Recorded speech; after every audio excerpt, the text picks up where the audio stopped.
Hello, hello. Hi, Lana. Hi. Wait a minute. Let me just. How are you, my dear? It's been a while. Yes, too long. Yeah, it's good. I'm in Norway now, not in Oh, Brazil anymore. is that what's this? Home base for now? Not so much. Like beginning of June, we're gonna travel onward. So it's more of like a family visit, stay in Europe. Gonna go back to Brazil beginning of July. So it's just here 2 more weeks. Oh, the life of a nomad. Yeah, yeah, that's what it is. Well, we want to settle down, but haven't found it yet. Mm. Is there How a about you? particular area that you're leaning towards? Yeah, we wanted to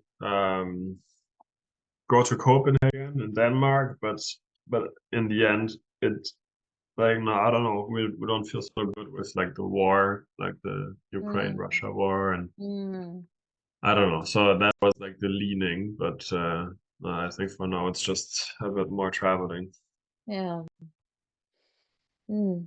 Well, hopefully you figure out where and when. Yeah, yeah. Thank you.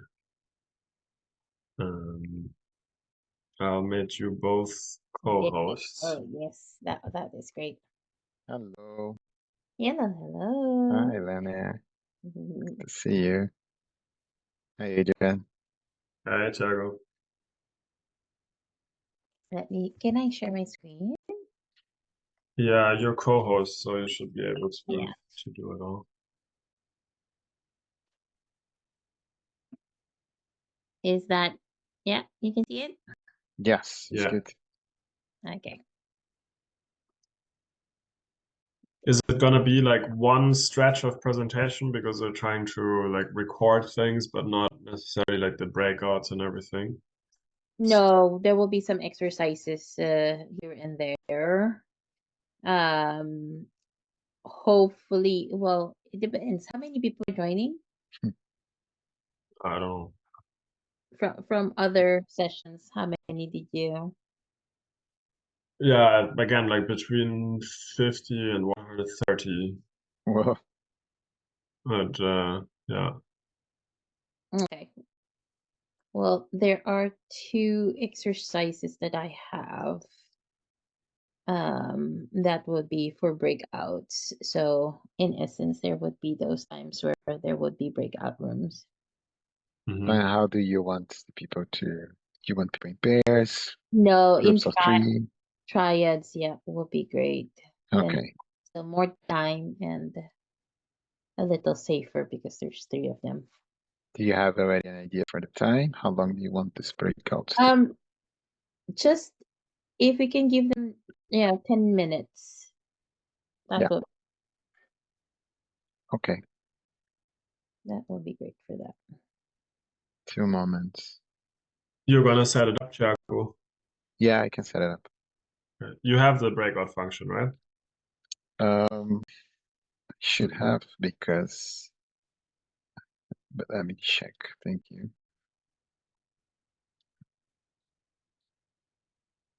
I do have. Yes. Okay, great.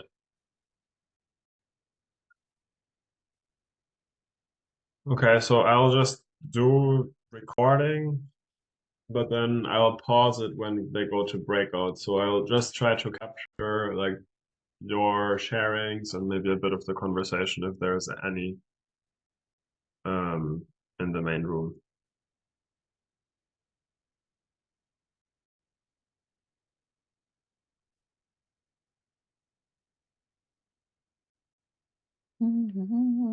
Lena, anything? I feel you're good to go. But right, if there's anything you want to share with us, how you're feeling, if you're feeling nervous, you're gonna try something, what you're excited about.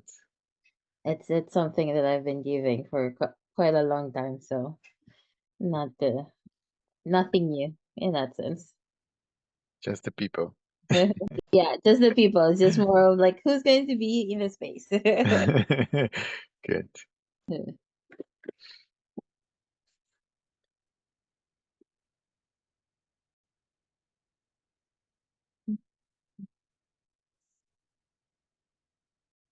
Will the recording be available somewhere, or is there a place where you'll be putting all the recordings?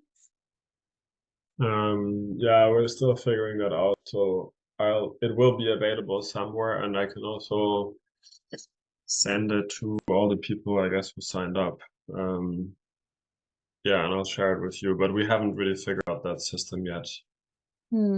How many total sessions are you running for the next 6 weeks?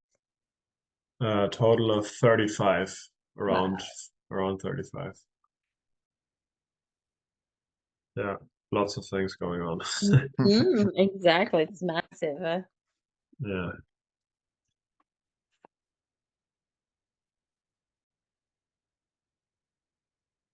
Yeah, and this week is the Equity Stewards Week. I think Jean and Drew are up on Thursday. Oh, that's nice. Yes, that's really nice. Things coming together.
Make the last call in the group. Mm.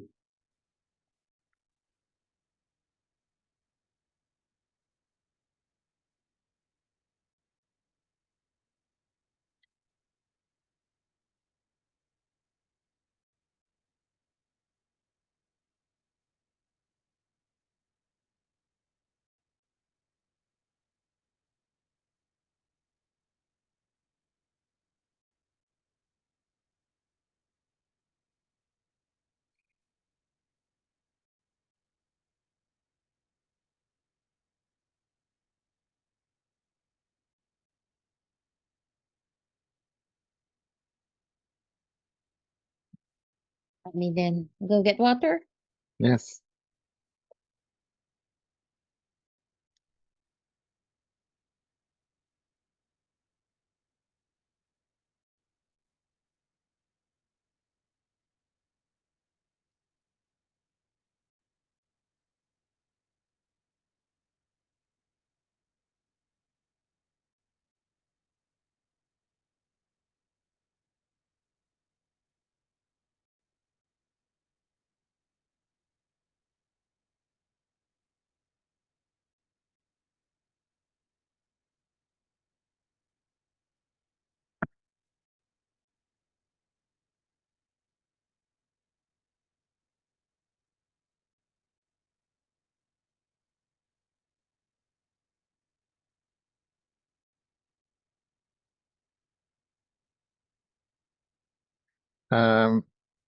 Adrian, do we mention anything from the festival? You also want a space to talk about the festival at certain moments?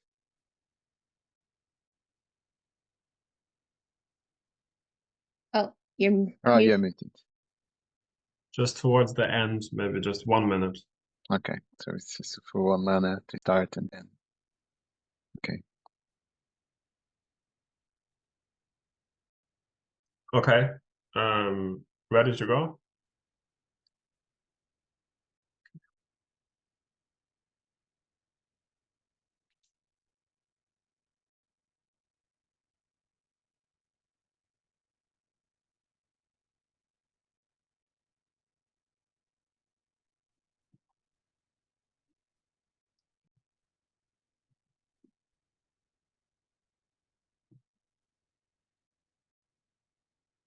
Hello, can you hear me? Yes. Yes.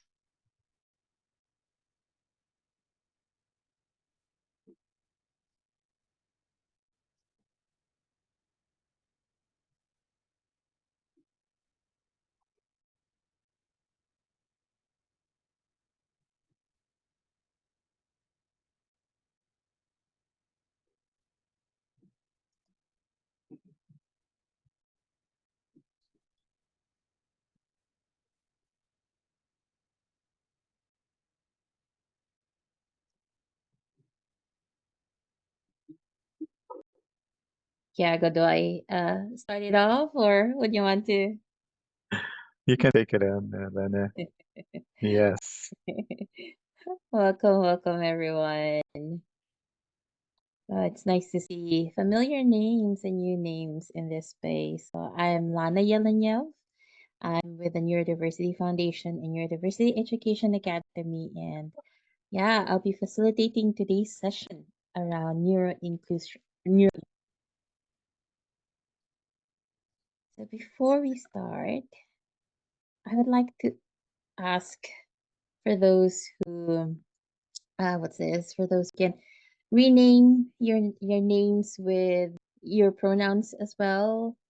That if that would be something that makes it easier to connect with you, or also the location of where you are in this world right now. So where are you watching and engaging from? So I'm also going to add mine.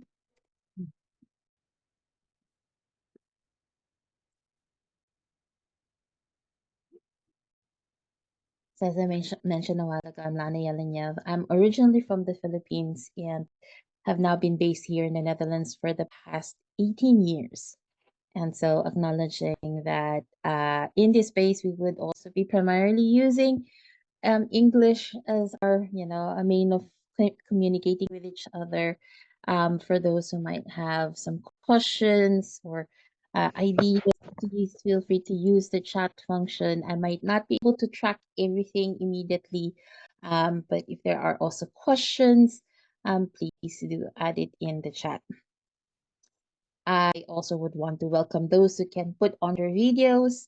If you want, feel free to do so. It's always nice to see people's faces, but I also acknowledge that for some people, taking out the video is easier for them for their for their regulation. So feel free to, if you want to lie down, if you want to, what's this? If you have a fidget spinner or anything that makes you be more engaged in this space, feel free to do so. You're not required to just sit down and listen and watch, or as much as possible, it would be nice to, yeah, for us to arrive in this space in a way that would be helpful for everyone. And this is also why this first piece is an invitation to think of how can we be in our learning zone together. So thinking of it as a safer and brave space where we can engage and relate with. Some elements of a safer space is, for me, I specifically like to remind myself that if I need to disengage, that I have the ability to disengage in a space, and that for me is part of I would say reasons why it becomes a safer space. And I use safer as a word instead of just safe, because being safe is very much, I would say, different from one person to another. So cultivating a safer space and hopefully making it as a foundation of a brave space wherein we can engage and be in dialogue. We can sit with discomfort, hopefully not a lot of discomfort, but if there is some discomfort, feel free to also tend to your nervous system and what it is that you would want to express. You can, like I said, share it in the chat as well, or later on when we have some question and answer, feel free to also voice out certain ideas. And I love this reminder from sociocracy. What's good enough for now and safer enough to try is a mindset that we would, what's this, we don't want to engage in. But got the R there. So before we start in the chat, looking at this brain strengths, the ways in which our brains are very much different from each other. What are your brain strengths? What are the top 3 strengths that you notice for yourself? And if there's something here that you know is your brain strength and it's not there, feel free to add that also in. So I can give a very good example. I do have a systemizer brain. I tend to see things very much in patterns and putting things, somewhat in order. So a bit of an organizer. Um, and I can definitely get into very detail oriented as well as hyper focused states. So that's part of my brain strengths. I'm curious to know what you are adding in. What are the brain strengths that you know for yourself? So feel free to. There you go. Artistic, novelty, curiosity. Ooh, there's a lot of curious people in the space. Detail oriented, a fellow systemizer. Definitely can definitely be in different depending on context, depending on seasons, depending on who you're with. Definitely have different brain strengths.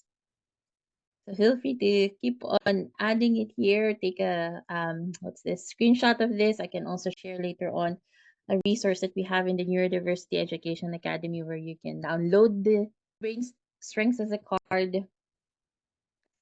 Uh, And so, one of the things that I'd like for us to start with is the understanding of what neurodiversity is and why it's important to look at it from a disability model, which is very much what it has been for the past, for past decades, to looking at it from a divergence and social model.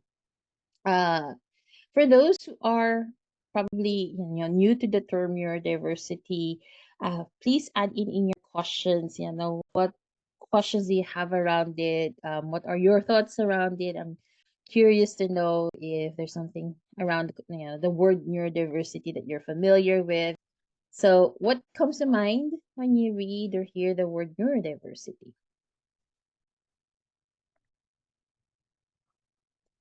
Different possibilities, you know.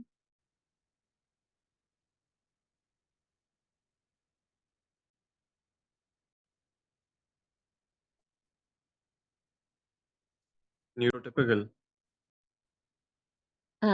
Who is that? Oh, Sound of World. I don't know who your name, but can you say again what is it that you shared? Neurotypical. Neurotypical. Yeah, there's neurotypical, and we have the term neurodivergence for those that are not within the neurotypical way of looking at things or processing information. So The when machine man. when we're looking at the term neurodiversity, it really means all of us, right? That we are a diverse species of humans with different ways of processing information, with different ways that our brains and our nervous system take in information, process information, communicates that information, and engages with each other. And it's really about recognizing that neurodevelopmental conditions such as autism, ADHD, or dyslexia are part of the natural variations of the human experience. And so, what we say when we're advocating for neurodiversity is that we are all wired differently. So, all of us have unique ways of expressing how our brain and our nervous system functions. And as such, The neurodiversity movement is a social justice initiative that advocates for the rights, the equality, and the respect and complete inclusion of neurodivergent individuals in society. And it shifts, the paradigm that we're trying to shift is that looking at it not from, again, the deficiency model, the pathological model, but rather looking at it as differences in the ways our neurological function, brains and nervous system functions. And the word neurotypical was already mentioned. This is for someone who does not have a diagnosed neurodivergent condition or does not identify as neurodivergent, and essentially is the counterpart to the word neurodivergent. So, neurodivergent refers to individuals whose neurological development and functioning diverge from societal norms. So, this might be because of genetics, this might be because of brain altering experiences, this might be blending of both factors. And this is also why when we're talking about neurodivergence, it's actually a very broad umbrella term for different types of neurodivergence. So we know there are the most, would say most common ones are the applied neurodivergence, which means these are conditions present at birth and are associated with gross motor control and learning difficulties. And here we have examples of it would be dyslexia, dyspraxia, dyscalculia, dysgraphia. So anything that's related to learning difficulties or gross motor control are considered to be under applied neurodivergence. And then we also have clinical neurodivergence, which is also congenital, but are also under or considered to be health conditions. And this category comes with difficulties in communication skills or social skills or behavior and impulses such as ADHD, autism, Tourette, or intellectual disability. And then another bucket in terms of how we say the word neurodivergence is really a big umbrella is the acquired neurodivergence, which involves those that neurological differences have developed because of a health condition or injury. So acquired or traumatic brain injury is an example. Those that have had stroke or encephalitis, those who have gone through cancer treatments because of chemo brain, or brain fog, those that are going through treatments like Parkinson's, even mental ill health conditions such as PTSD, bipolar, schizophrenia. All of this are considered to be part of the acquired neurodivergence. So when we're thinking of the term neurodivergence, it's really a big umbrella of individuals whose ways of processing information does not what's this look like the neurotypical brain or the neurotypical way of processing information. In the field of neurodiversity, I would say the very first book that I read around it that up until now I highly recommend is The Power of Neurodiversity by Dr. Thomas Armstrong. And in it, he really specified why we're shifting from a pathological model to a more social justice model, which is what neurodiversity is all about. It's because the human brain is really more like an ecosystem than a machine, and it exists along continuums of competence. And for neurodivergent brains, sometimes those continuums of competence looks differently in different factors or different areas. That's why they say a neurodivergent brain has spiky profiles, meaning person might be very good in math and at the same time might be having difficulty with problem solving, or planning. So the continuums of the competence is very different. And human competence is also defined by the values of the culture to which you belong. And at the same time, whether you are regarded as disabled or gifted depends largely on when and where you are born. So this is very much contextualized within the culture and the time, or the era in which you are born. One of the things that we've heard in our neurodiversity advocacy has really been eye-opening. Like say for example in some African countries, just having an autism diagnosis is already considered to be a death sentence for the family.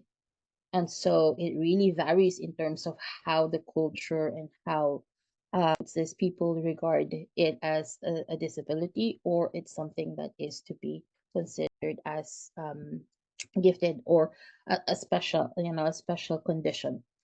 And according to Dr. Thomas Armstrong, success in life is based on adapting one's brain to the needs of the surrounding environment. And it also depends on modifying the surrounding environment to fit the unique brain. So, which is what we will be talking about later on, which is niche construction or creating the least restrictive environment. And when we're thinking of niche construction or creating the least restrictive environment, it includes career and lifestyle choices, assistive technologies, use of human resources differently, and other life enhancing strategies tailored to the specific needs of a neurodivergent individual. So here we come across different ways in which accommodations are given to individuals. And the last piece around the principles that he have written, which for me is very true in the ways that we see how neurodivergents are thriving in the spaces they're in, is because when there is a positive niche construction, meaning the environment is least restrictive of whatever the brain type is and how the person process the information, it directly modifies the brain, which in turn enhances its ability to adapt to the environment. So, meaning the more that we support neurodivergence in not just accommodations, but also in the ways that we can support them with regulation and co-regulation, and providing them with opportunities for them to um, lead with their strengths, then it also helps them to show up more, and at the same time it also creates that ripple effect in how the environment is also transformed. And this is why we say when we actually design with neurodivergent person in mind, we're designing for everyone, because it means we're looking at needs, looking at specific ways in which people's needs can be accommodated and addressed and acknowledged, and oftentimes also celebrated um, in the ways that, not just modifying the brain, but also modifying the culture or the environment in which the person is part of. So I'm going to pause here, and I'm curious to know, how is this landing for you in terms of understanding that neurodiversity and how we're advocating for neuroinclusion is really a matter of looking at how we're all wired differently and how our brain's needs and our nervous system's needs vary, and the ways in which our environment helps support our nervous system and our brain also creates this ripple effect in how we can engage and support and show up in those environments. Thoughts or questions? I know this is a very quick, very quick rundown of what neurodiversity is, given that we only have 90 minutes together. Let me see if there are thoughts or questions. I have a question. Yes. So this is so much wonderful information, and I'm having some trouble digesting it all at this time, and I also want to take my own notes. Are the slides going to be released? Yes. Okay, cool. Thank you. And as you can see, I'm the type that I don't like only images. I love to add words to it, because for a lot of those that we encounter, they really highly value reading the materials as well. So the slides will be released, and there's also recording that's being done, so you can also have access to the recording later on. Other questions or thoughts, especially around these 8 principles? Is this something that is new to you? Is this something that is making you ponder?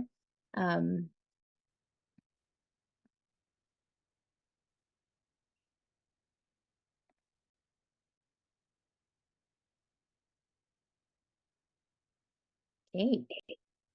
So There is a comment yes, let me from see. Stephanie. on the chat. Yes.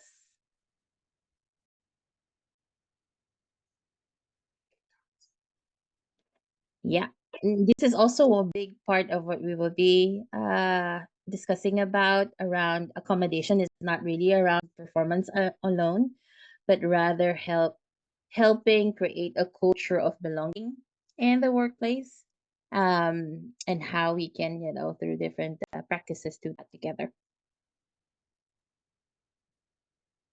So what we know, is that our society is steeped on what's wrong, right? There's a very big focus of how all our systems are built on a model that looks at, oh, there's a problem and we need to fix it. And neurodiversity as a movement, as a shifting of paradigms, is really going beyond problems.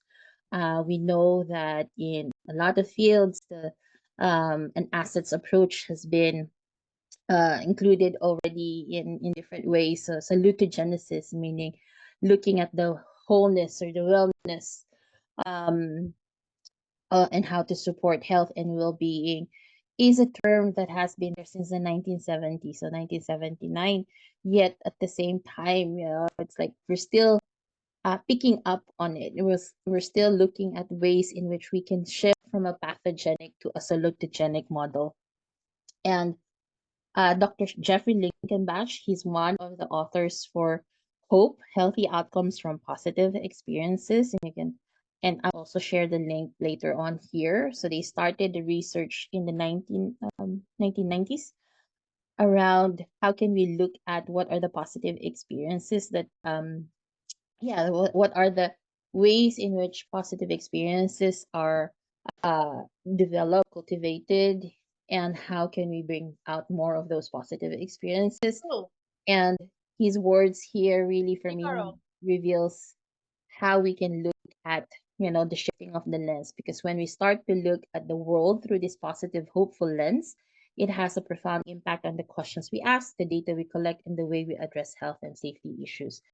Of course, it does not mean that we're going for a toxic positivity, that we do not also address what are the challenges, but rather how can we bring about, the language of strengths and the language of uh, including, our strengths in this conversation. So this is also why at the start a while ago I asked you, what are your brain strengths? So aside from this moment where I ask you about your strengths, when was the last time you talked about your strengths with others?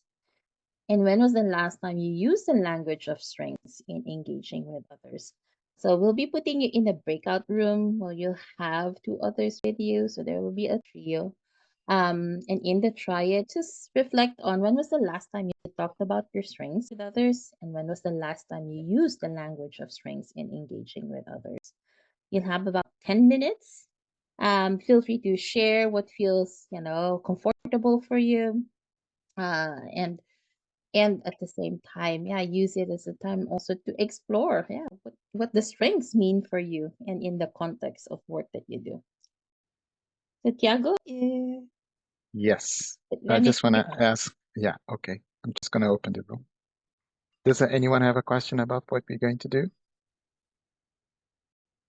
Okay. Just a quick question. What do Yes. you mean by speaking in the language of strength? Questioning people what their strengths are, Okay. or even just putting it in the, what is it that I'm good at, what is it that you're good at. That's a very common question that we might explore. Okay. Open the room. See you after Enjoy. 10 minutes. See you.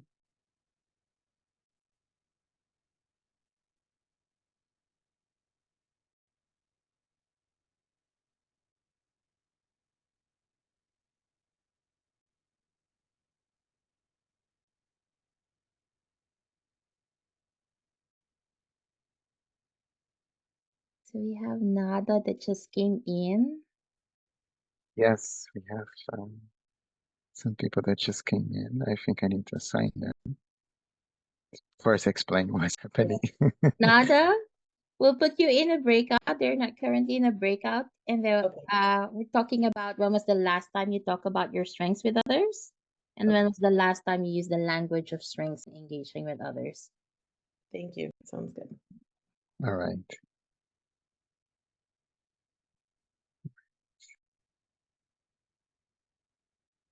Oh, Now, let me see. went to the waiting room. She went to the waiting room. Yeah. Well, let me see. There's one. Oh, sorry. Mate. So it's my mistake. Sorry. Just Yeah. sorry now. Oh, maybe we can just let Nada and Nina stay here.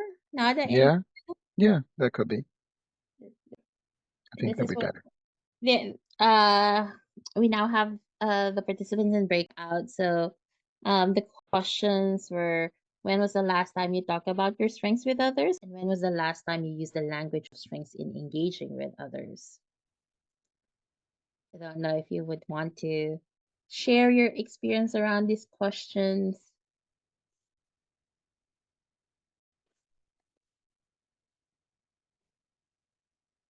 I don't know, Nina and Nada. How about you, Tiago? When was the last time you talked about your strengths? Well, it's such a good question, I think. I'm doing, looking around also for, positions, talking to people about the work I do. Mm-hmm. And I think I don't often talk about my strengths, but more like what I do, what I mean to do. So, yeah, I really enjoyed the first question you brought about about your brain. Um, yeah, yeah. Yeah, I it's wonder. interesting, Yeah, right? go on. We don't often talk about strengths in what's this in our day to day, No. right? And I don't know how it is with you. Like the only thing that I can think of, well, that is when I was working in an organization, was strengths is just that once a year when you have that when you have that performance review. That's I think that's the only time that you get into, oh, this is this is strengths, right? These are your strengths, and then immediately followed by, and these are the things that you need to improve on. Am I correct in that? Or I agree. I agree. I think that is a very common experience of when we're dealing with strengths or when we're talking about strengths. How many minutes more do we have? Wow, I think we started 3 minutes ago. Well, I think we still have 5 minutes. Okay. I'm gonna show something. I need to look for the other presentation.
Just let me know when you're almost there. I couldn't see the time. Yes. It's Yeah. I sometimes I can see the time, but yeah, I I couldn't try. see the time. I hope people can see the time. Let me join one up just to check. Just to check how things are going. I should join one.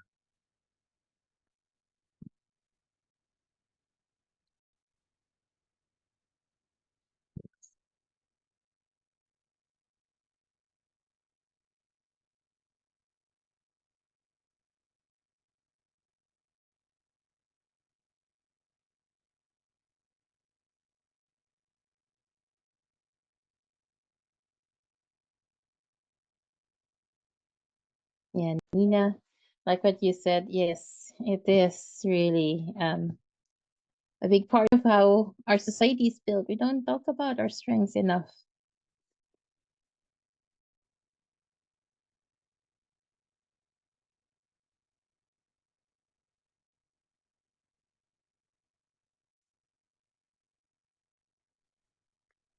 Yes, you're correct. Uh, it's up to us to close. So I would broadcast 4 more minutes, Okay. people, so they know happening. Hmm. Bye.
Okay, 1 minute left.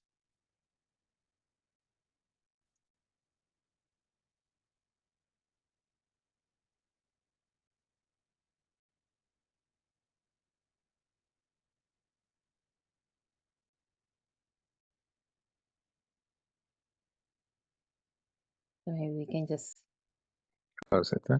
close rooms. We have, oh, this 30 seconds. Okay. Hmm. Now I will close because it will take 30 seconds to close. Yeah. Closing now.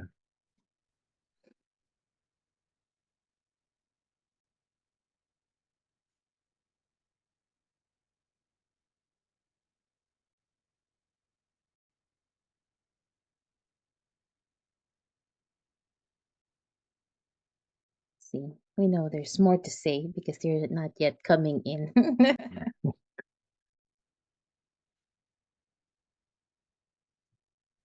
Yes, coming back. Welcome back. How was that to talk about strengths? Anyone who would like to share how was that experience of exploring strengths with someone else? I was just sharing with Yago. I remember when I was still working for an organization, strengths conversation just happens only once in that year, that performance review that says, hey, this is what you're good at. And by the way, these are the points for you to work on. So you're left with more of the, oh, I need to work on these things rather than celebrating the strengths. So I'm curious. Yeah, I see nodding faces. Anyone else who would like to unmute themselves and share? Yeah, we discussed, well, basically, it's always easier to talk about other people's strengths than your own strengths. Like you can see them in other people. It's difficult and seen as like, I don't know, from a cultural point of view, it's like bragging, seen as bragging or something when you talk about your own strengths. I find it hard anyway. But yeah, it's easier seeing other people's strengths. Totally agree, especially the bragging part. You know how it can be a cultural thing as well. Mm. Anyone else? Yeah, we were also realizing about the kind of mood that was in the room, in our virtual room. How, I don't know, it's a very good feeling of knowing each other from a very deep perspective, because I think when you share strengths, you are sharing something that is quite deep. And at the same time, you are in a mood of, I don't know, appreciation. It's positive, but not toxic positivity, but real positivity. Like it's, I think we all share in a very honest way, and that's also very valuable. Yeah, oh, it definitely shifts the space when you're talking about strengths. And this is just a virtual space. I remember when I did present for a group of bankers. Just imagine how the space was. We were in a bank, their conference room in a bank, and people were just so quiet. And then we did this activity called the strengths interview. So we gave them instructions, and it just totally shifted the space. Everybody was buzzing. We cannot even get them to come back, because they were still immersed in the conversation. And this is what strengths do, right? It really shifts the ways in which we engage with each other from that space. Let me just pull my slides again. Oops, not this one.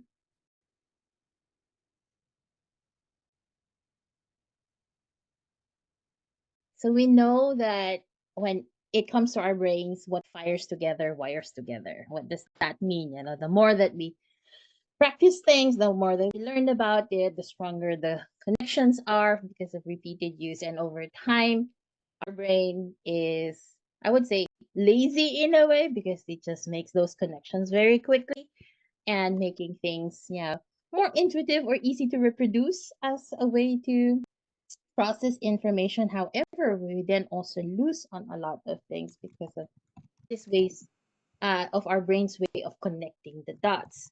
And this is also why when we think of how we are in our lives, like I really love this image of the heart telling the brain, look, and brain is just focusing on the bad, whereas there's this pile of good things that are there.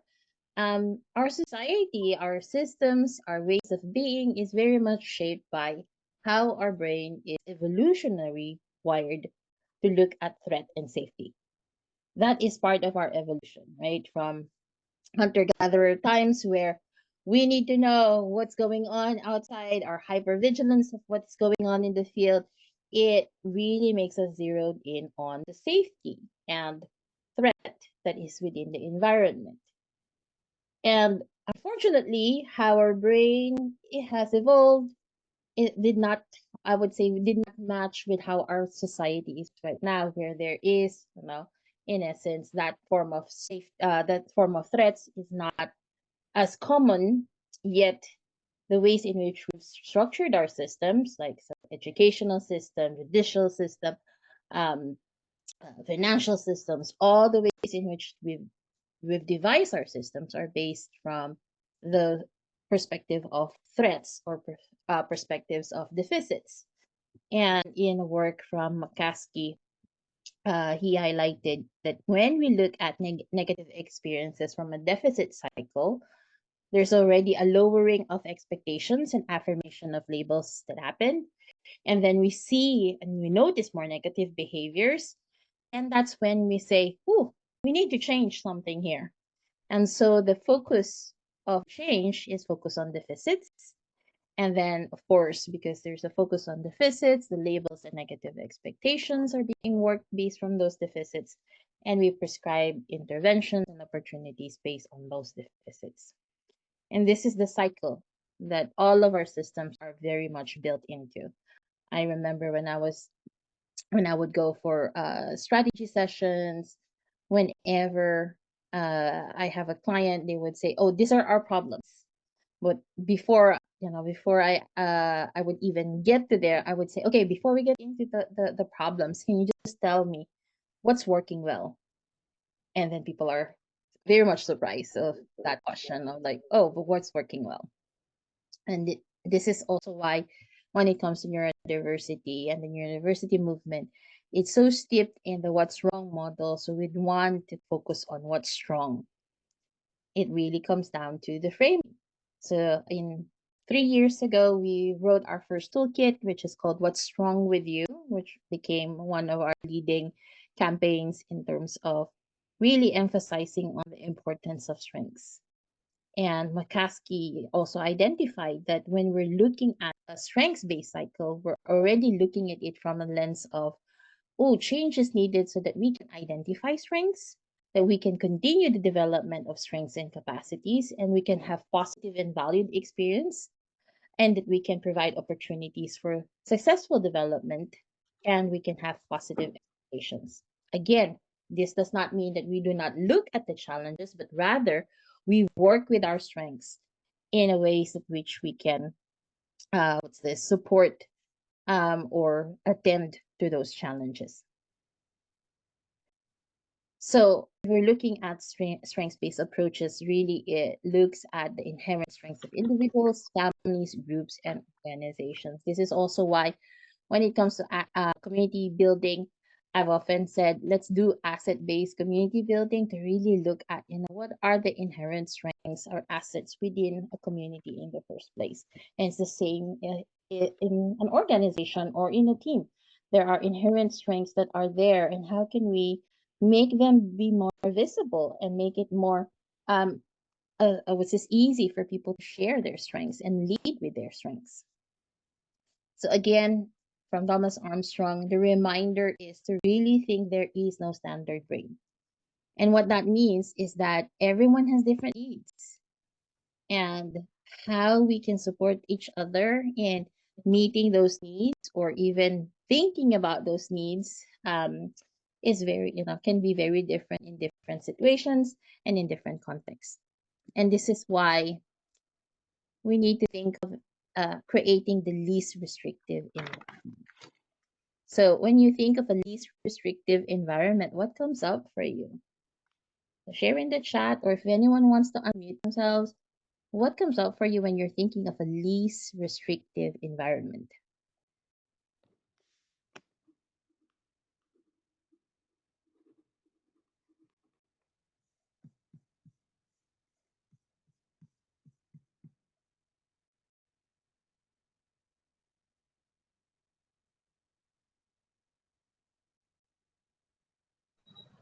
Lana, could you Yes. specify perhaps like environment to induce what? Like what am I going to do something in this environment? Or like is it an environment where I just relax?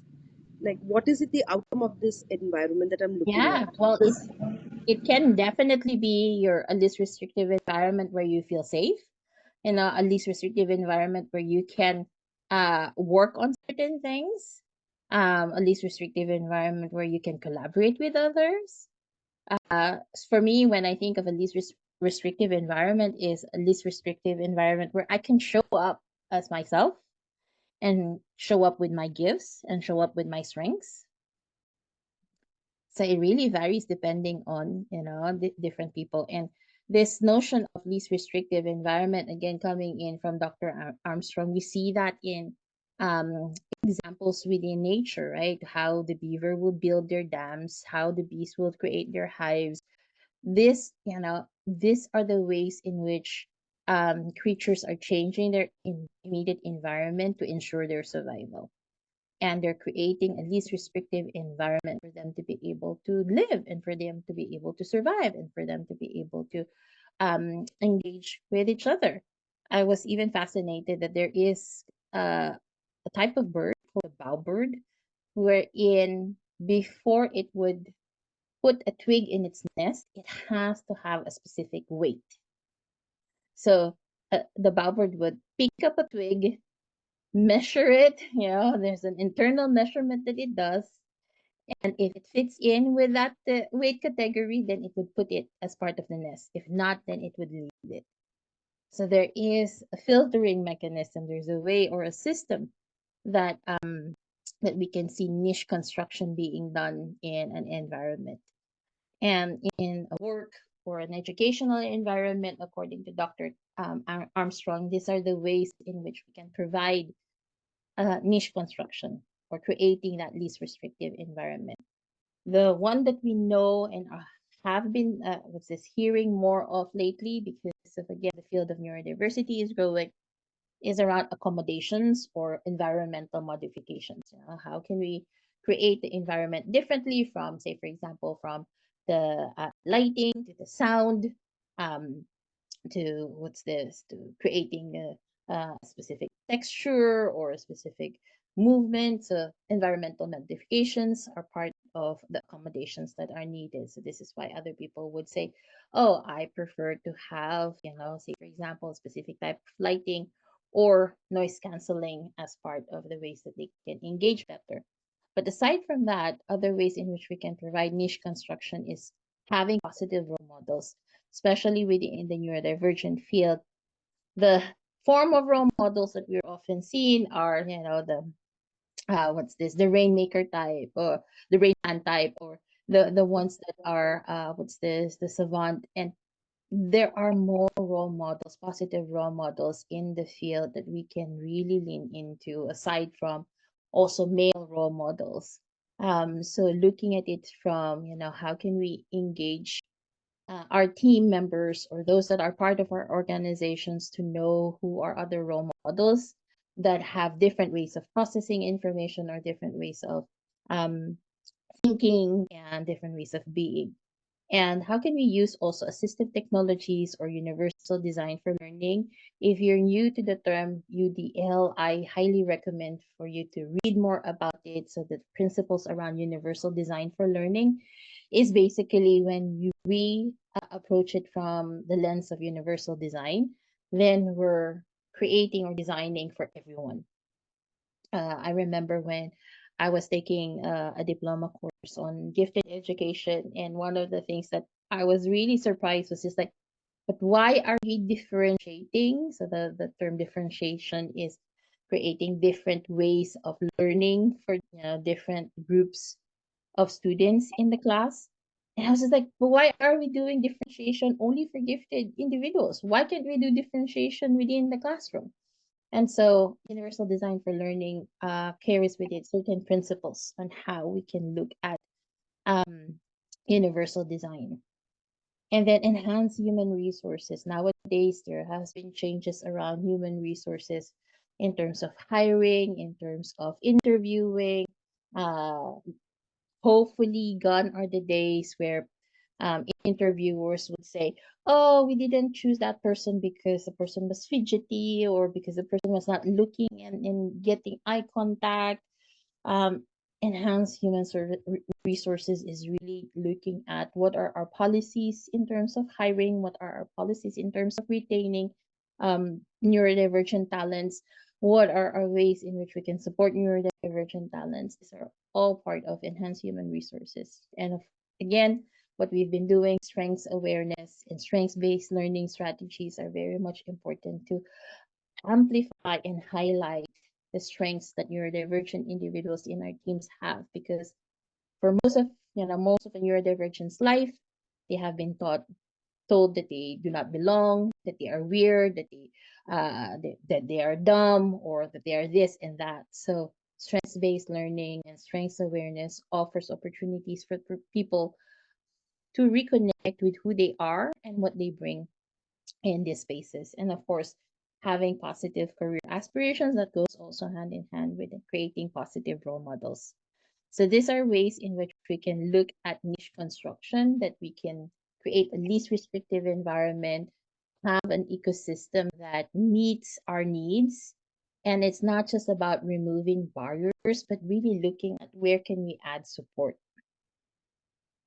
I'm going to pause here, and if you have questions around niche construction and how you see it in your environment, feel free to also feel free to also do so. Oh, Tiago, let me just confirm. We are 90 minutes, right? We'll still have technically 40 minutes. Is that correct? That's in my that's not an hour only, right? Yeah, it's 1 hour and a half. Correct. Okay.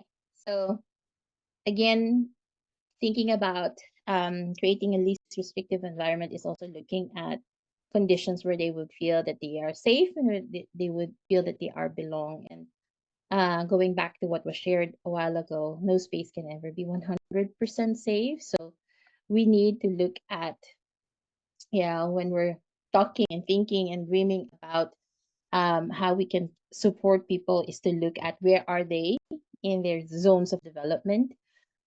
So those who are familiar with trauma-informed practices, this is definitely an area that is very much important when we're looking at how we can support neurodivergent individuals in our teams, mainly because their ability to understand themselves and understand their ways of being is one thing, but also how can we can be allies in addressing to their needs, addressing to their regulation needs, especially that the regulation needs of individuals are also very important. So if we're thinking about specific strategies, it's definitely important to look at how are people moving along in their nervous system.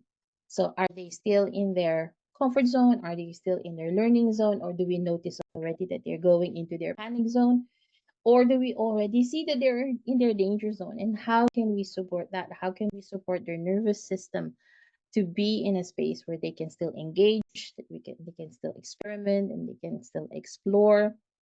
In the field of trauma, Deb Dana from polyvagal theory shared the importance of looking at glimmers. So these are micro moments of joy.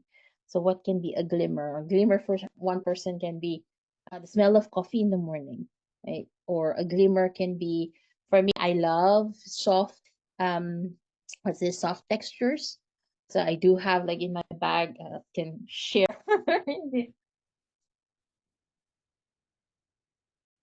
So I do have in my bag something that I can just hold, and so glimmers vary for different people, and the ways in which glimmers promote again this sense of safety and sense of calm and sense of peace, and how we prolong that, prolonging that sense of safety and sense of peace are the ways in which we promote glows.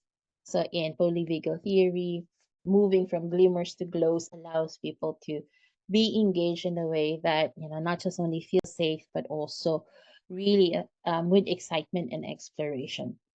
And then, of course, also understanding that when people are in their panic zones, right, that they're showing anxiety, that they're beginning to to look and do things differently. How can we be people that they can co-regulate with?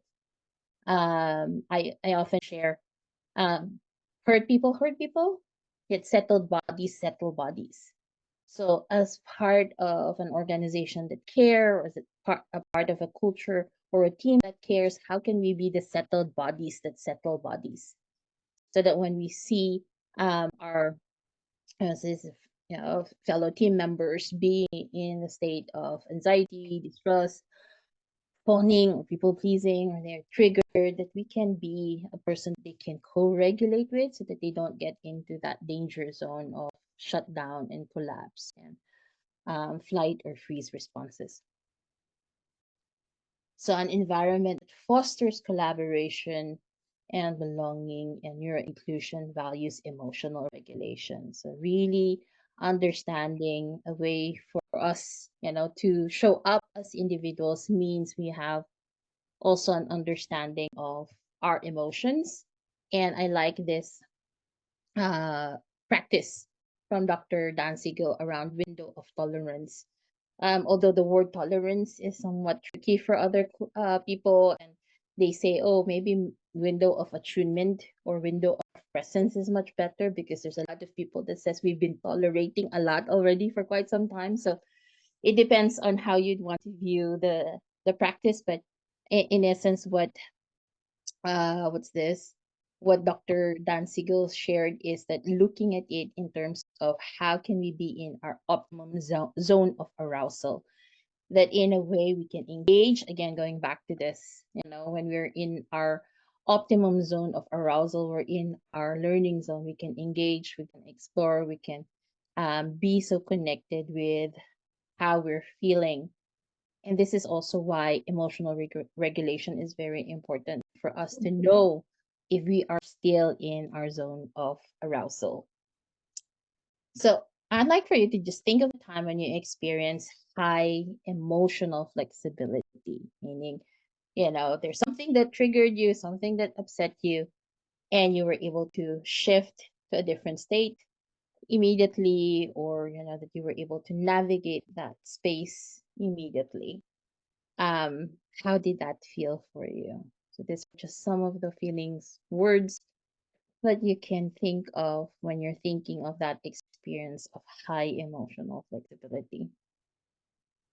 So feel free to add in the chat if you want to. And then the other question is, think of a time when you experienced low emotional flexibility. How did that feel for you? So I remember the times when I, when I would get frustrated with my kids, or, I really feel frustrated with myself in that times. And at the same time, looking at those moments, it's either because, again, I was very much hyper focused, meaning I was doing something and, had to go out of that hyper focused state to attend to the questions of the kids, or, I was very much into engage in something and have to automatically shifts because of timing, and so my frustration levels then become quicker. So that's an understanding of my low emotional flexibility, and then looking at it from my window of tolerance, then I can see that my window of tolerance shrinks in those situations as compared to when it's expanding, when I am feeling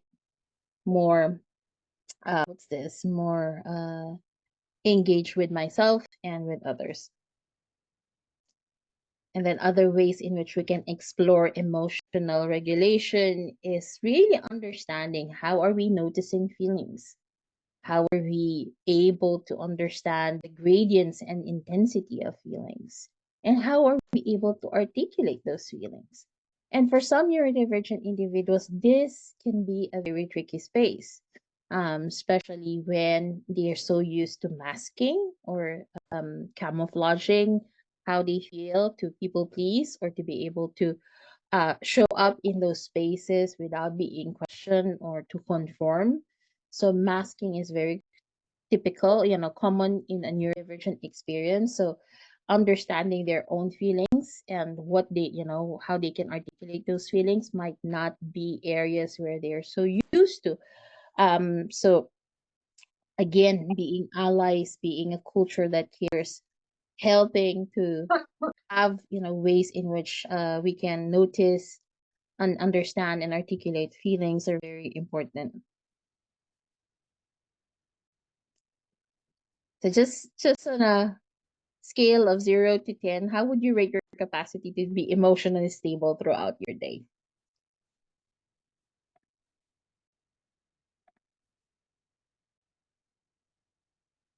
Any numbers that you can put in the chat? 6, 7, 8, 9. There you go. Wow. So on a scale of 0 to 10, how would you rate your capacity to emotionally re-regulate throughout your day? So meaning maybe there were some circumstances that you did not like, and you'd have to re-regulate yourself.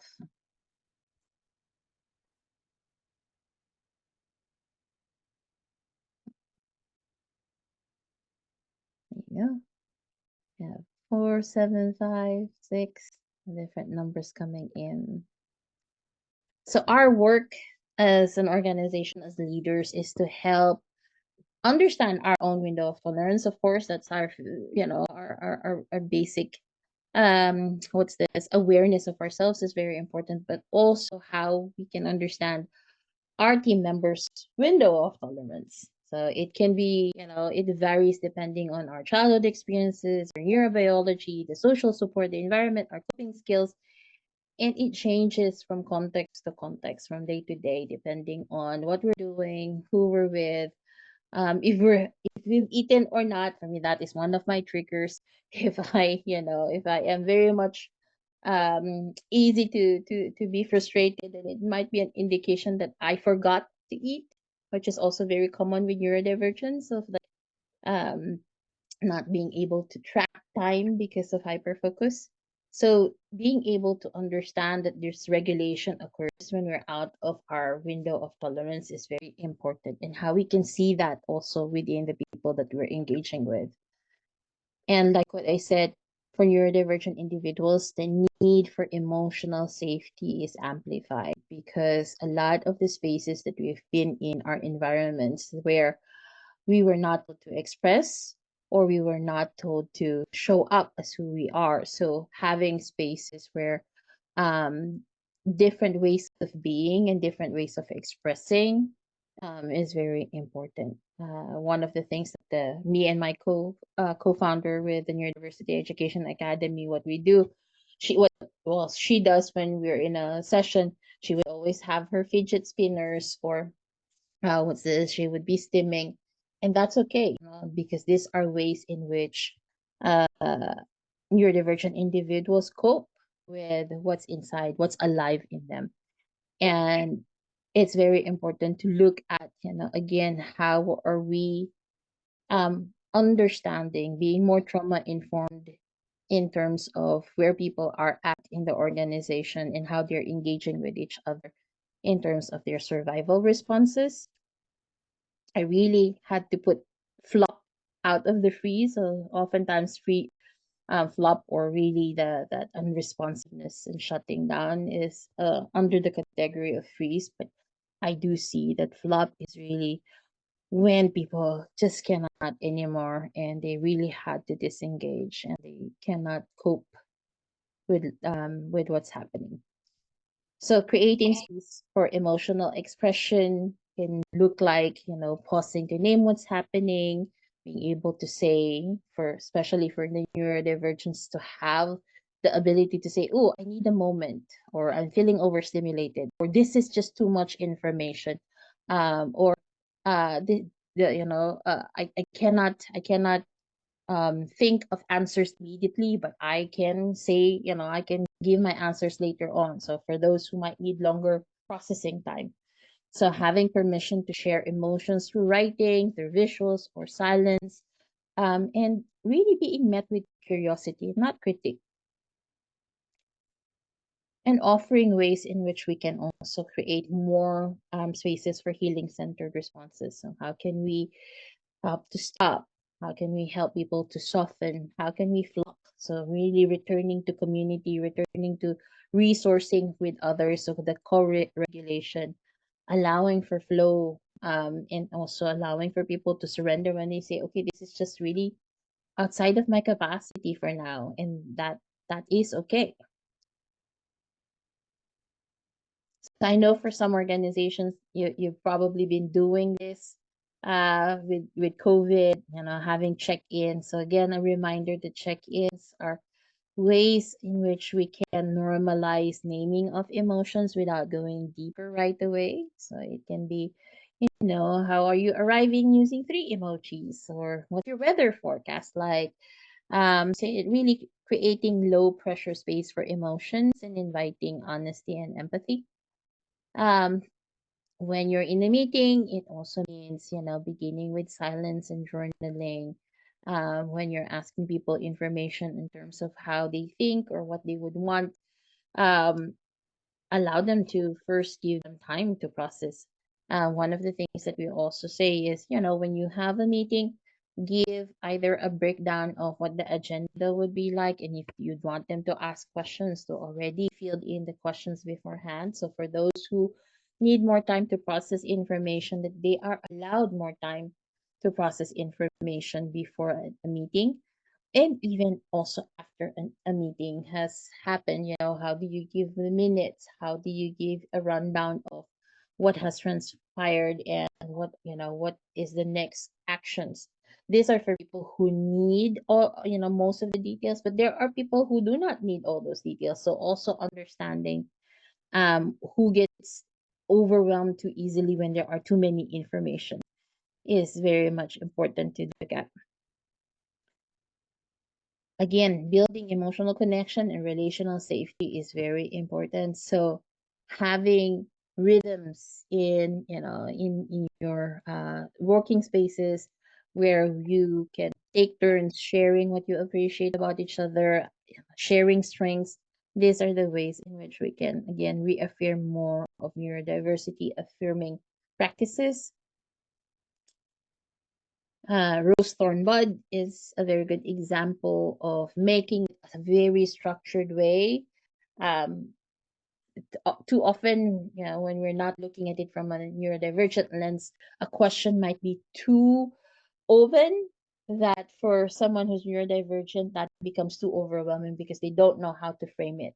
So framing questions, framing feedback when you're asking for feedback is very important. So using rose thorn bud as a structure is an easy way to look to ask for what's this, a specific structured responses.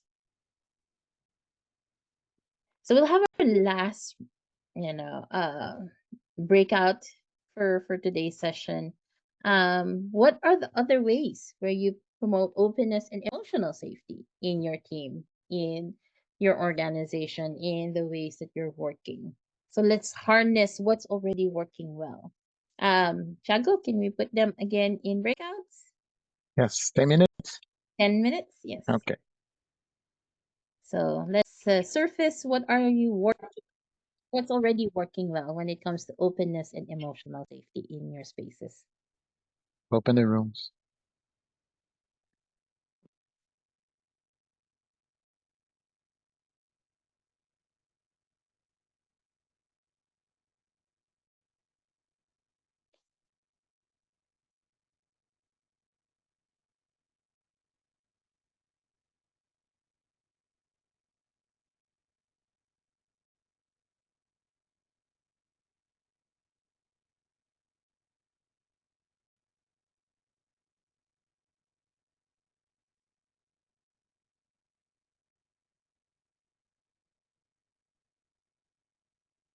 We have Caroline and Let me see. There's some people here, right? yeah, then we have Okay. Juliana. Assign. Juliana.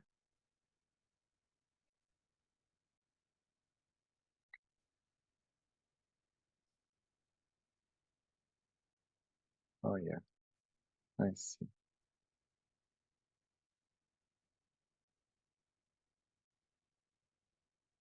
Yeah, okay, she's not joining. Juliana. Okay. Yeah, to work well.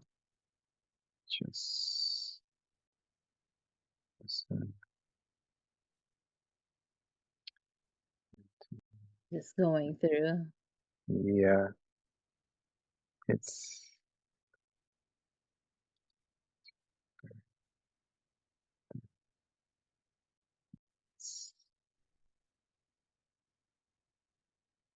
Oh, I love the answers. What is a least restrictive environment?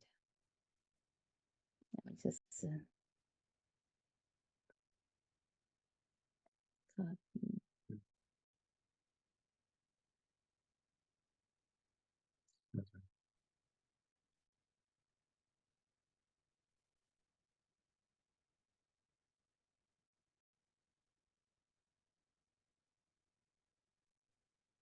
It's difficult to gauge how people are. How is it from your end? I'm loving it. It is, I think it is, yeah, for me, I really want to go back with time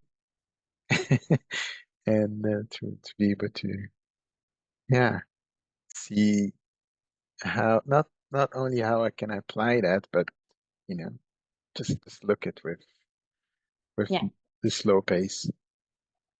yeah. But it's like so rich. I'm glad we are recording.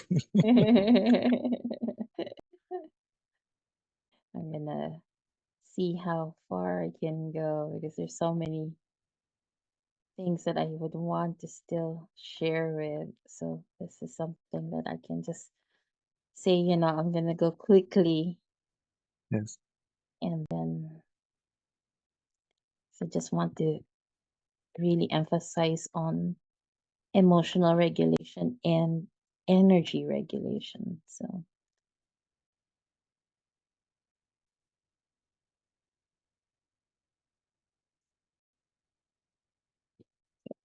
let me see the number of minutes. 6 minutes.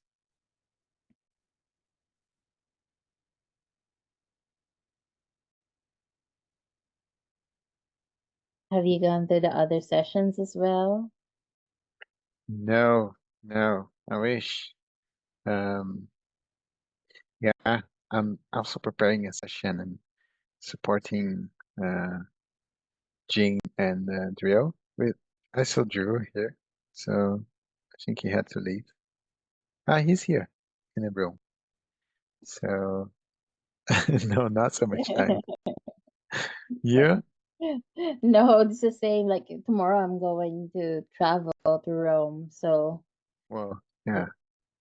this is like a the Yeah, only I've seen thing you everywhere like now. that- yeah, for Calls and now till June, definitely. June 16 is Neurodiversity Friday. yes. So that's normally the most I would say challenging period because of all the different activities. Um, so that's why it's a bit of a okay. But then after that period, I was like And were you celebrating a birthday, right? huh? A birthday. Is that No, correct? Friday, Neurodiversity Friday. No, I think I remember Oh, when we were in trying to plan April. this. Yeah, we were Yeah, trying in to plan this April. in April. Okay. Yeah, Yeah, April is yeah. my daughter's 18th birthday and my husband's Yes. 50th birthday. So that was really like I paused a lot of things for April. Feels like a long time. It does, Go. right? Well, we're almost Okay. at the end of May, so Yes. uh, yeah.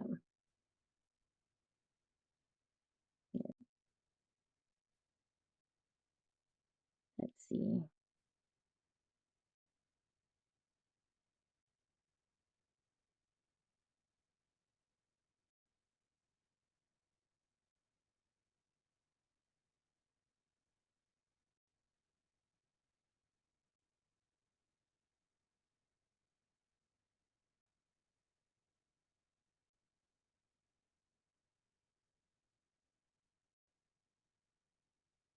Do you see anything particular, Fred, from what people shared on the chat that you want to Yeah. address? No, there was something the parts where they talked about the least restrictive environments. Those are very nice examples. So it would be nice to highlight that. I don't know, are you going more of like having a what's this harvesting of the different sessions, or is there something that needs that will be put out or what? No, for me, no, no. I mean, I'm just curious about how you're reading the interactions. No, I think you gave already some ideas. Um,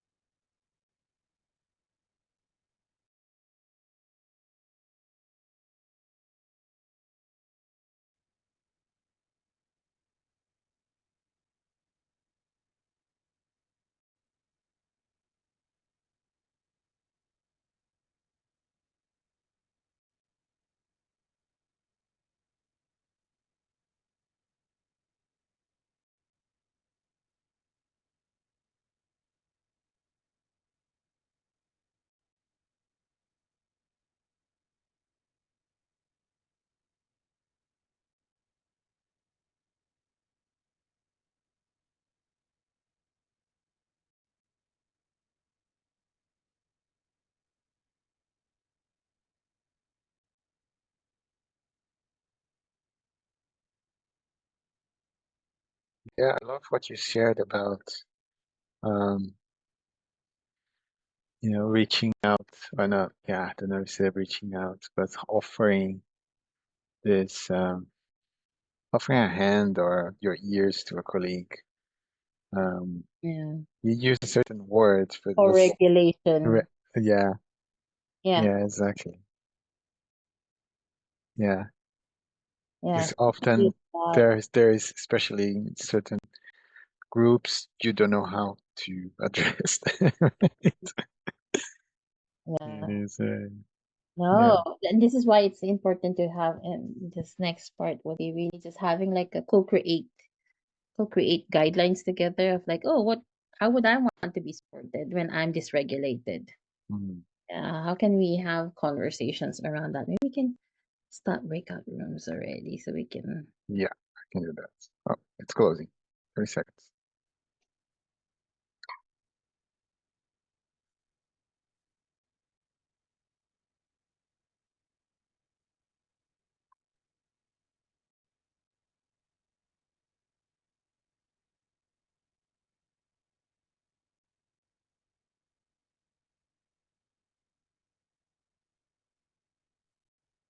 We actually have a session and oh, how was that to think of how we're creating opportunities for emotional regulation and co-regulation and the openness to have those support in the spaces that we're part of. Any good ideas that you heard from your partners in the breakout or any thoughts? Go Yeah, ahead. we actually talked about I think maybe we had three natural facilitators, and maybe that's what we did. We didn't talk about what we did for a living, but we took this from a facilitator's lens and talked about in the meeting around having touchstones or having agreements before. Definitely mentioning how you entering because I've come to a few FIDO, so I'm used to you all asking those questions or having people ground themselves before they even register. But yeah, so as you're coming to the meeting, what are we agreeing to? What are our touchstones? What are our I don't know, whatever. Just so we're all at least somewhat grounded Yeah. in that aspect. So yeah, we talked about that as a team. Thank you. That Yeah. I actually have the next slide around that. So definitely. Gemma, you have your hand raised. Hi, thanks. Yeah, I think that you've done it really well throughout this session as well. Is modeling how you say, oh, okay, so I would say da da da da da da. So I'm also a facilitator, so we would talk about the various identities that we're coming into the room with, for example, and model that, and that could include neurodiverse condition or any other thing that could be about intersectionality or anything else. So I think that works really well. And I've also done a different type of weather report, which I learned about through Deep Democracy, which is reflecting back to the whole group how everybody's showing up and coming in a way that's really inclusive, so that it doesn't feel as though, and you're kind of owning it using the we words and things like that, to bring us all into the same space in all the different ways that we're showing up. Yeah. Oh, that really also ties in with what Drew shared of creating that the agreements. I like what has been shared already in the chat of especially allowing the option to opt out. That's Yeah. definitely one very crucial because you know in a place where again when we're looking at people's ways that their brains are processing information, some might feel overly frustrated already, or some might feel that that they'd want to share more. So there's different ways in which people show up with how they're processing information, and they might want to again opt out of these things so that they can just allow themselves to regulate or allow themselves to process the information further. So I have Sound of World and then from Sod. So if you'd want to unmute yourself, Sound of World.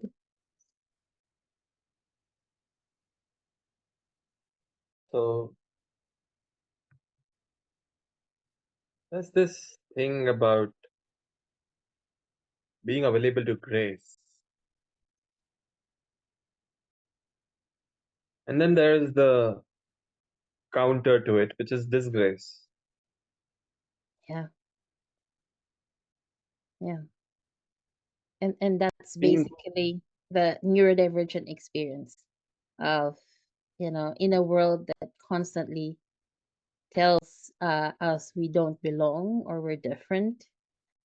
Being able to experience grace is so important.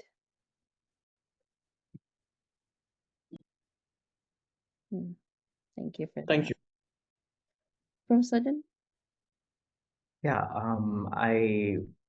in speaking with Renata, we were talking about kind of like, the difference between a safe space and a comfortable space, and talking about how safe spaces are, and also going into your idea of a brave space, and so when Renata was kind of talking about the different zones, like comfort, learning, panic, shutdown, I was kind of visualizing it more as like a nebulous kind of It is, yeah. flowing kind of thing, as opposed to like a zone thing. True. And like a person might feel easy to connect on a specific topic. Again, that context related, right? But they might feel that they want to withdraw because of a different topic or because of a different set of people that is in the space. So it's really very context dependent as well. So for me, I see it as like being able to really sense the room is a big part of the process. I would like to just go through. There are a lot more in the the slides, and I do know that we only have a couple of minutes, so I'll just give a gist of it and let you sink into it. There's also some more what's this articles and materials that we have written around it. So what Drew was mentioning is really creating safety agreements and co-creation of how you'd want to engage in a specific space and how you'd also want to be cared for when certain topics or when you feel triggered. I love in one of the retreats that we did with the hum, we had a care protocol. Like, so when people feel that they are triggered because of an interaction or what's this or an information that they got of like who's able to attend to a person and help co-regulate. So wouldn't it be nice to have spaces like that, right, of when there are people who might need support, emotional support, that it is also possible. And so when we're thinking of really being in our window of tolerance, we are able to feel balanced, we're capable of handling pressures, are open, aware of boundaries and how to set them is very important as well. We experience empathy not only for others, but also self empathy. And a while ago, there was also already the question of self soothing. We have the ability to self soothe because that is part of our regulation. We are able to experience a full range of emotions and can take in new learning. And so, our work is really to help broaden that window of tolerance and how we can, again, emphasize on the different ways in which we can engage with each other to broaden that. Another piece here, like I said, that I would like to share, which is not often something that is being discussed also in the space of neurodiversity, is that alongside emotional regulation is the importance of energy regulation. So side by side to emotional regulation is energy regulation.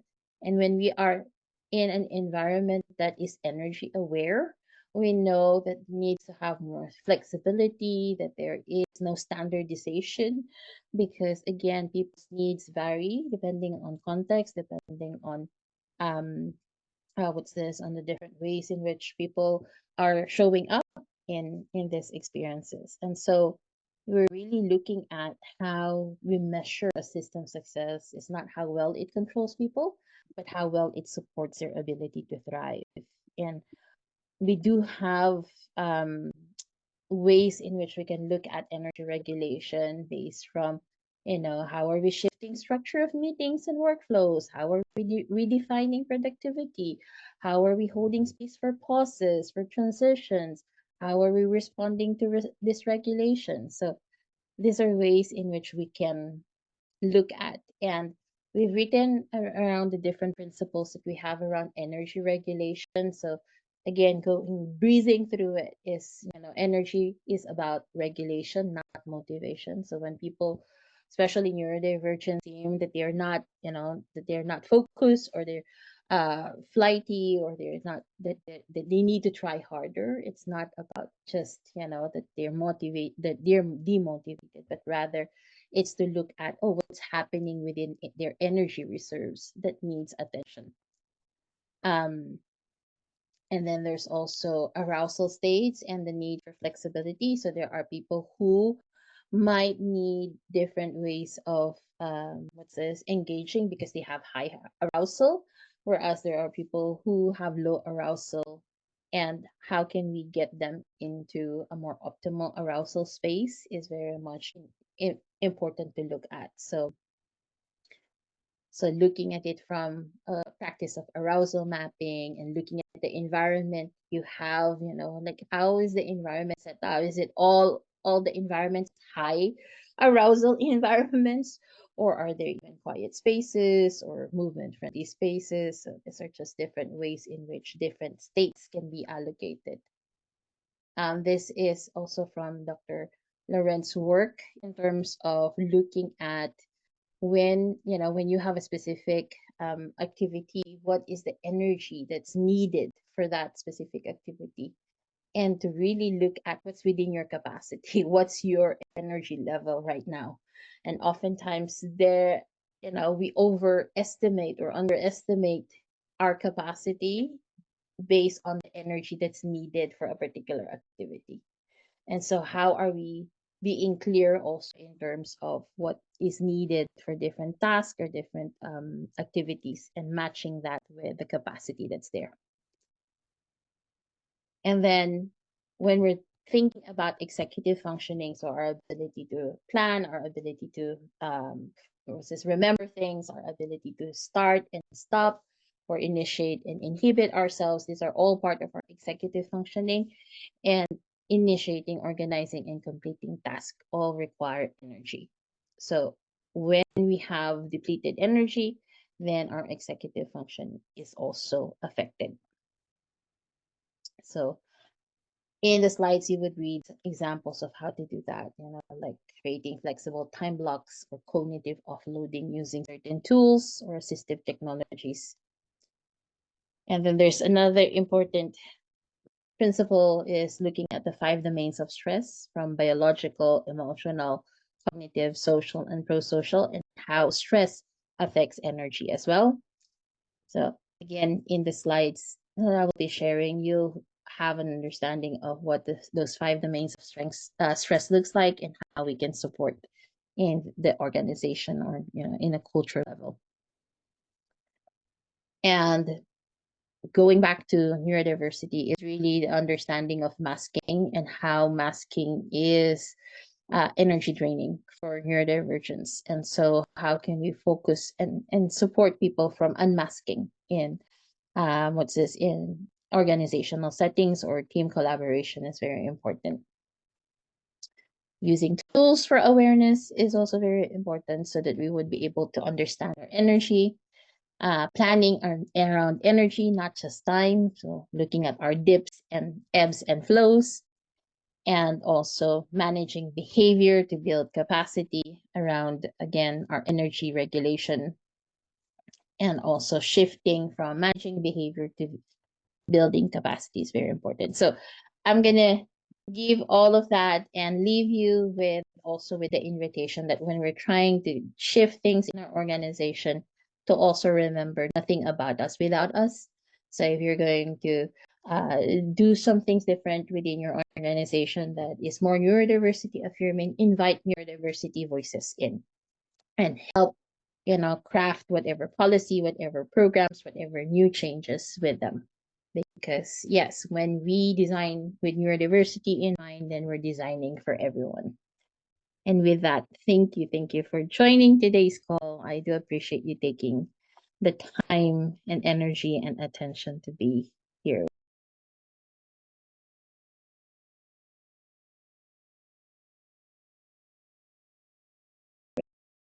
I'll put it also in the slides. There's the email as well directly. Please feel free to do so. And now I'll pass it on to Adrian. Yes, thank you, Lana, so much for this very rich exploration and all your care of holding the space. So thank you so much. Also take in all the love that's coming in through the chat for your offering. Yeah, as Lana mentioned, so tomorrow you're going to get a follow-up email with the recordings and the slides if you want to go deeper. And there's also many more things that are happening at the festival. We're still uploading sessions. So in case you've signed up 10 days ago, there is still more going on in the next 5 weeks. You can also join here our WhatsApp group and the network map. The links are in this part. And we're asking to, make the festival sustainable as a collective effort. So here you can donate within your capacity or whenever you sign up to any of the sessions. And yeah, there's much more to come. Thanks so much for taking the time, for bringing your energy, and let's keep weaving relationship and let's keep co-creating systemic change. So thank you again, Lana, and thanks for showing up, everybody. Have a wonderful day. Thank you, everyone. Thank you. Thank you. Bye. You.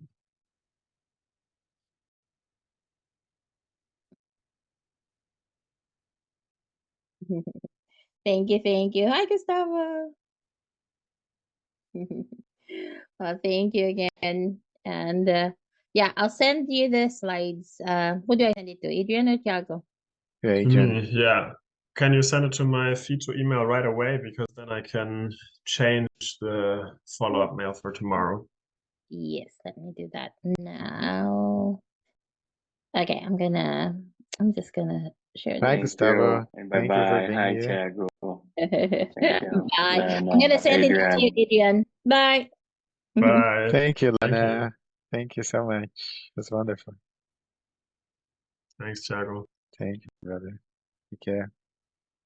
Thanks.